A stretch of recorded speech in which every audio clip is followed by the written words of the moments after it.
Hey, what's up guys? When it comes to smartphone cameras, Huawei's new flagship, the P20 Pro, promises some major innovation. It's got 3 cameras on the back, including a 40 megapixel shooter. But do these bring some real advantages, or is it just a gimmick? I'm Will for GSM Arena, and this is our Huawei P20 Pro review.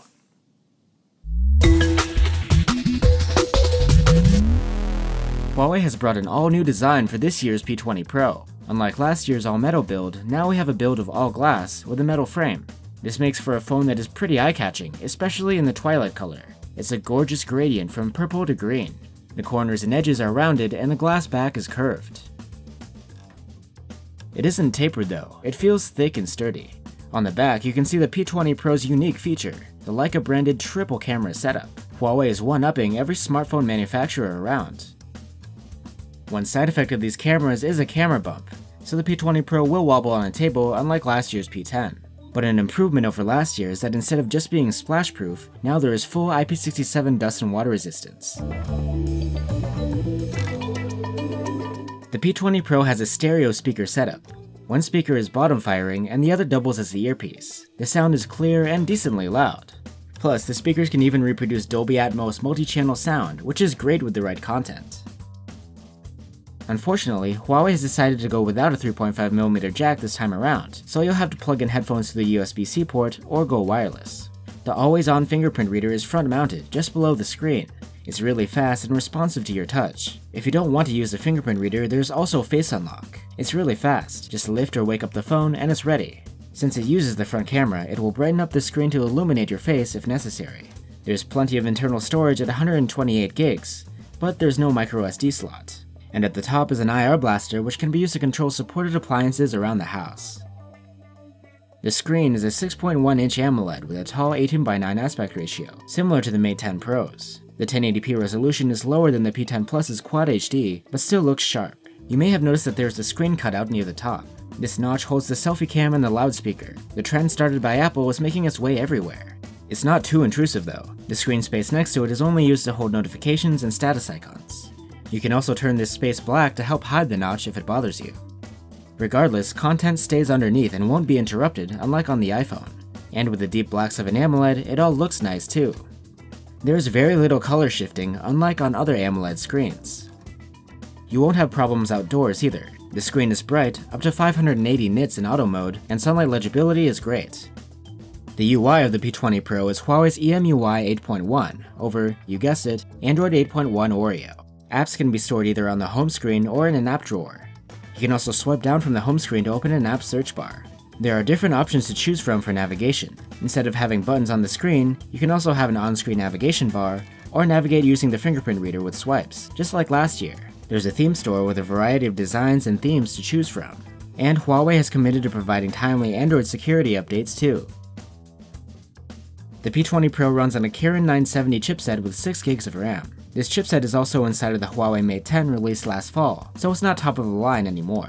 Though the most recent flagships with the Snapdragon 845 perform around 30% better in benchmarks, the P20 Pro performs well. It's quite powerful and should be able to handle any task you throw at it, though it does start to run hot during more challenging ones. The P20 Pro packs a 4000 mAh battery. Battery life is great, but shorter than the Mate 10 Pros. It earned an endurance rating of 89 hours in our proprietary tests. Charging is decently fast thanks to Huawei's Supercharge. We got from 0 to 46% in half an hour. Sadly, there is no wireless charging here, even though the back is made of glass. But now let's get to the biggest feature of the P20 Pro, the only triple camera setup available today. There's a 20 megapixel black and white sensor, a 40 megapixel color sensor, and at the top an 8 megapixel telephoto lens. The cameras have OIS and use 4 different autofocus technologies. The P20 Pro also uses AI to boost camera performance. The camera can detect various scenes and tune the settings accordingly. You can really see the difference in colors, though most of the modes are quite exaggerated, so they might not be to everyone's taste. The default resolution for the color camera, and actually all of the cameras, is 10 megapixels. Photos undergo optimization by combining information from at least 2 of the cameras at any time.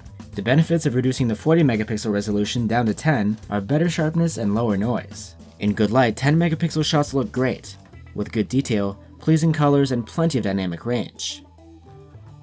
They do seem a bit over-sharpened upon close inspection, but this could change with future software updates as it did with the Mate 10 Pro. You can also opt for large 40 megapixel photos. but you don't have the option for any sort of zoom, and you don't get much more detail. The telephoto camera allows for 3 times optical zoom and 5 times hybrid zoom. The 3 times zoom has almost no loss in quality compared to the main cam. The 5 times looks good, but it's not exactly lossless, and some noise is visible. But still, this level of magnification is impressive. No other phone can provide such quality at a high level of zoom. The 20 megapixel monochrome snapper does well in daylight, with sharp detail and wide dynamic range. But monochrome mode isn't a highlight feature. This camera is mostly used in conjunction with the other cameras to improve resolution. In low light, photos produced by the main camera generally look good, well exposed though with some visible noise and loss of detail. But if you're trying to make an even nicer picture after dark, it's recommended to use the dedicated night mode. This allows for long exposure shots that you can take handheld, without a tripod, thanks to advanced AI-driven stabilization. The phone is actually making a composite of many photos and it takes a few seconds to process. But the results are incredible. While some of the shots do still come out blurry, the keepers are quite stunning. They look almost like they were taken on a cloudy day, showing colors and details that the naked eye can't even see in the dark. The P20 Pro can also use its cameras to create a blurred background behind the subject in portrait mode. You are able to zoom for this type of shot, and you can select various lighting effects, like on the iPhone. One downside is that you can't change the level of blur in portrait mode, though strangely you can if you take portraits in aperture mode. Plus, you can change their blur levels after they have been taken. For selfies, the P20 Pro has a 24 megapixel front-facing shooter. They look good, but focus is fixed, so you have to be careful about how far away you hold the camera. You can take portrait selfies too, which aren't too bad. The P20 Pro can shoot super slow-mo video at 960 fps with a 720p resolution. It's decent, but in many ways Huawei's version doesn't match up to its competitors by Sony and Samsung.